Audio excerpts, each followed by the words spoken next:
दिव्यांग कला केंद्रातील दिव्यांग मुलांच्या आनंदासाठी काम, क्रोध, लोभ, मद, मोह, मत्सर या षडरिपूंचं दहन करण्यासाठी होलिका मातेला प्रार्थना केली जाते.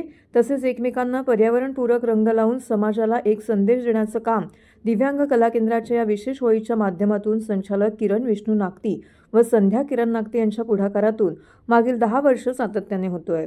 यंदाही दिव्यांग कला केंद्राच्या विशेष मुलांच्या या विशेष होळी व रंगपंचमीचं आयोजन करण्यात आलं होतं. मुलांच्या मनसोक्त आनंदासाठीच्या उत्सवाचं आयोजन करण्यात येतं असं संचालिका संध्या किरण नागती यांनी प्रसारमाध्यमांशी बोलताना सांगितलं.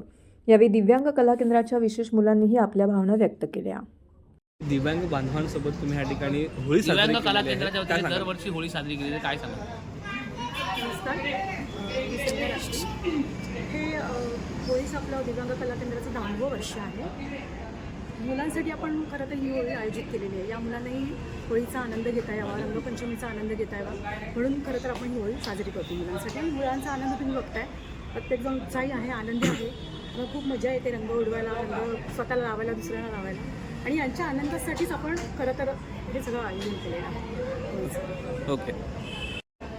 तुझ्या आवडीचा रंग कोणता? किती खेळणार रंग? हा पिवळा, किती किती आनंद होतो रंग उडवताना? खूप आनंद होतोय. आज या ठिकाणी काय काय केलंय? होळी साजरी केली, रंग उडवले, एकमेकांना लावले. ताई तू काय सांगशील? कशा प्रकारे होळी खेळते? कशी खेळते ताई होळी? मजा मित्र, काय सांगशील, कशी होळी साजरी केली आज? मजा केली. बरं तू पुढे. लावले. अच्छा, आणि काय केलं? होळी पेटवली? हा, होळी पेटवली.